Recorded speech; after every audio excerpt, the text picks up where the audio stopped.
Hi, I'm Dr. Boyce Watkins from Your Black World, and welcome to Dr. Boyce and Noma Langa. I'm here with Noma Langa Mushali Moses from Healthy Black Woman. How you doing today, Noma? I'm doing great, boys. How are you?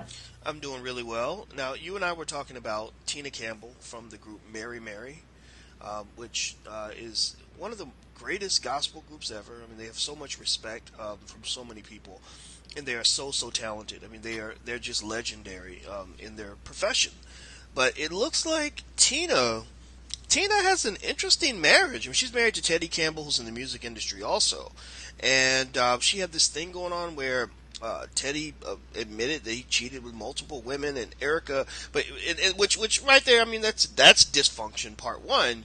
But then dysfunction part two is her reaction, where she says she smashed windows and was suicidal and all this other stuff, and now she's writing about it and helping people with it. And but you're wondering, is she giving help or does she still need help, or what's going on with that? I mean, what were your thoughts when you kind of saw like all this craziness? Well, one of the things that I said about Tina Campbell is I do think that it's great that she is showing us, her humanness. In other words, she flipped out, she got angry. People do get, angry and flip out and things like that when they hear that somebody has betrayed them. If the expectation was one man, one woman. So I think that part is, it's acceptable, even though she went a little nuts. But what I'm questioning is I really think the whole thing where she felt cheated, she said he cheated, she went crazy and so forth. That's a hot mess. And everybody's allowed to have a messy stage in their life or a messy part, and that's okay. What piqued my interest though was I heard that now she's writing a book and she's going to give advice and she's going to heal. She says she's healing through the process and she's going to write a book and she's going to advise people and minister to them. And that's the part that I find is a little bit tricky. I always find that it's better where a space of time needs to pass between your mess, especially when it's big like that, and the time where you take it and turn it into a lesson or a ministry. So there I would proceed with caution. That's funny. That reminds me of a person I knew who was a domestic violence expert, self-proclaimed. I don't remember her having any training, and I remember saying something like, "Oh, you were in an abusive relationship. How long ago was that?" And she said it ended 2 months ago. And I thought, so in 2 months you've gained enough insight into your situation to start counseling people on how to overcome domestic violence. I mean, maybe on one hand, yeah, it's still fresh in your mind, but maybe in the other, someone could say, well, maybe you haven't had a chance to learn from your experience well enough to be able to advise other people. But the other thing that was interesting too is, you know, I would say that Tina Campbell. Um, First of all, I can say that there were a lot of people that gave her both uh, praise and ridicule when she said that or excuse me, she forgave her husband, and when she also said that some of this was my fault. Right? She took some responsibility for her husband, finding comfort with other women. Uh, what did you think about that when you saw, how people were reacting to her, you know, her response to that? Well, my stance on marriage never changes. It's forever. So for me, her forgiving her husband is not out of the question or unacceptable or any of those things. However, I do think that sometimes people can misconstrue forgiving somebody for doing something as condoning or allowing it or saying that it's okay, which of course are two very different things. Um, and I see that a lot. I see that a lot. I see a lot of women who think that strength is being hardened, which I don't agree with, obviously. And forgiveness is always, I think, the way forward. So, of course, I'm on the side of the people who praise her for opening her heart to forgiveness and trying to mend and repair it. And I'm not judging her for that part. The only thing I'm taking issue with is the fact that she now thinks she's in a position to teach and minister. And again, there's also a room for a person to just tell their story. And sometimes just the very telling of your story will help people, will encourage people, will inspire, motivate, whatever. I do it all the time, but I'm very clear about when I'm telling my story and when I'm teaching. And I think she's gone too quickly from a person who experienced something horrible to somebody who's now teaching about it. Well, I will say that speaking for all men, I have to say that I think it's so unfair that that when someone tells their story and you're in it, they get to define what your role was, right? And that and I can imagine, and again, I'm being silly here, but she has a right to say what she's going to say. Plus, I mean, she's Tina Campbell and I'm not, so all hail to the queen.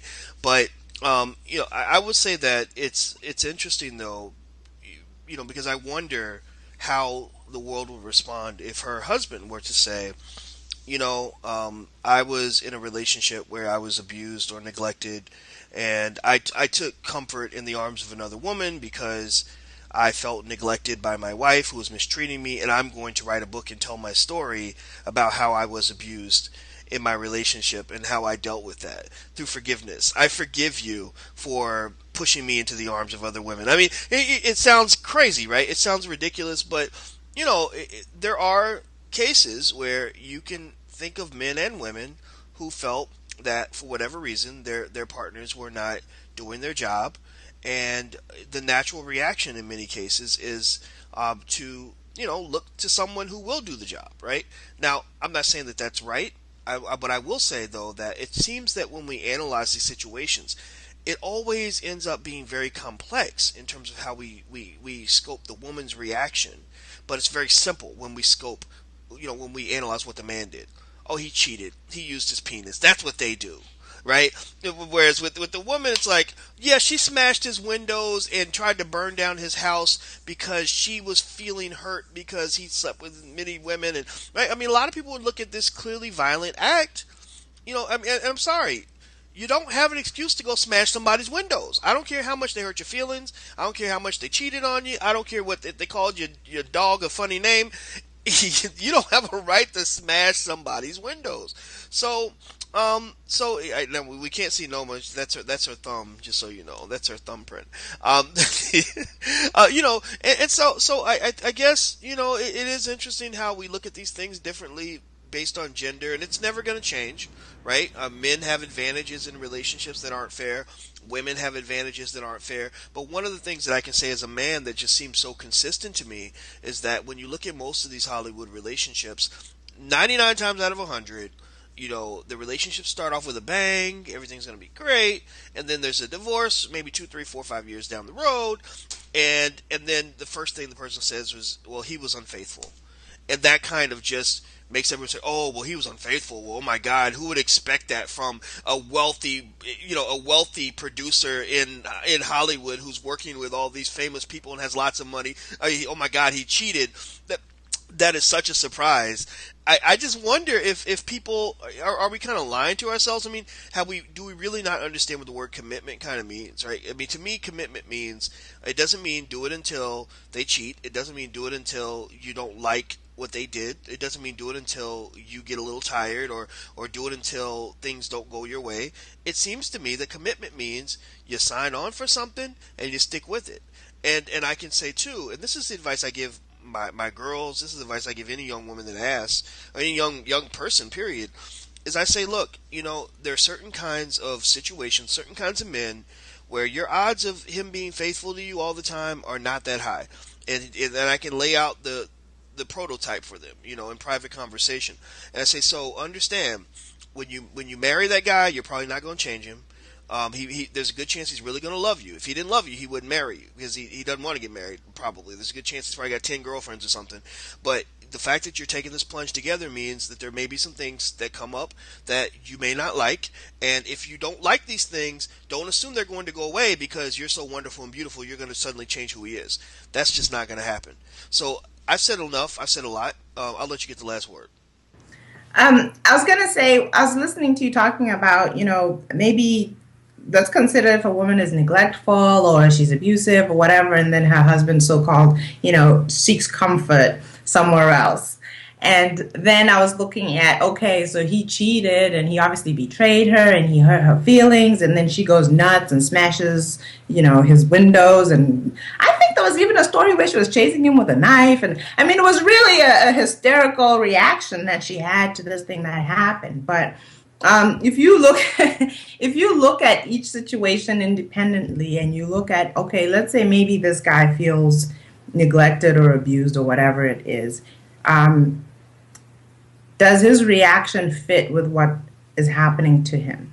Let's say she's cheated on or betrayed. Does her reaction fit with what he has done? It's I always make this example of, say I was in Walmart or Kmart, whatever, the grocery store, and somebody stepped on my foot, and their intention obviously is not to hurt me. They were trying to maybe reach for something or whatever it is, but the fact remains you stepped on my foot. I have the right to decide how significant that is to me. That's my toe. I just had my pedicure and you ruined it and you broke the toenail. So I'm really angry and I'm gonna attack you back for doing this thing to me. But the chances are, when the police show up, I'm going to be the only violent person that everybody in the store is pointing to because they probably didn't even see the other person step on my toe. The point, of course, that I'm making is sometimes the reactions that people have to an initial thing that happened and wasn't right and shouldn't have happened, and they were valid to feel, you know, that it shouldn't have happened. Sometimes the reaction that they have is so much bigger than the initial thing that nobody wants to even talk about what the original thing was. So this guy cheating on his wife creates a situation where nobody even wants to hear what happened, why he cheated. The cheating is then this big thing, you see. Her smashing windows and all these other things, I don't really care what he did. You're acting really crazy, you're endangering people's lives, and I would commit you to a mental hospital until you calm down. You see what I'm saying? So that, for me, is what it always comes down to. How significant are you making what's happening, and how are you dealing with it? And really, it doesn't really matter what it is. And I think people have a tendency of having pre-existing things. In other words, I think you mentioned the woman who had had domestic violence relationship. You define for yourself when something happens to you. You define for yourself, not the feminist telling you that he did this to you and all this other stuff, and not the women who are in denial who tell you that it really doesn't matter or whatever. You define for yourself what happened to you, how significant it is, what you're going to do going forward, and how you're going to respond to it. And we have the right to point and say, wow, that's crazy. Well, one thing that I can say that leaves me with a tremendous amount of respect for Tina Campbell, because I think overall, when the good is weighed against the bad, I give her a good grade on this, on what she's trying to do, the person she's trying to become. What leaves me with a lot of respect for her is the fact that she understands that you can't chase somebody down with a knife and smash out their windows and then always claim yourself to be the unconditional victim. You see, because you've got people who literally thrive off of victimhood, like an insect sucking sap off a tree.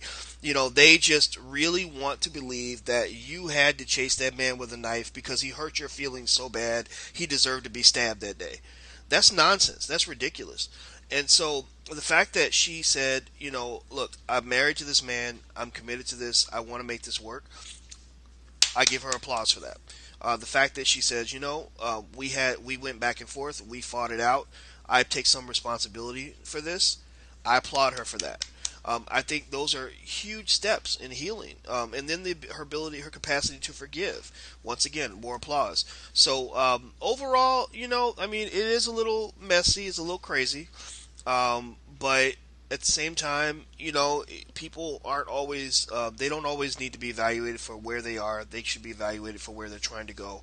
And so, to Miss Tina Campbell, once again, I give you my respect. So, thank you And very she much. has mine too.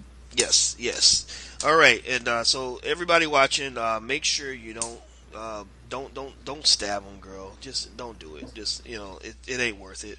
I'm Dr. Boyce Watkins from Your Black World, and this is No Malanga with Shali Moses from HealthyBlackWoman.com.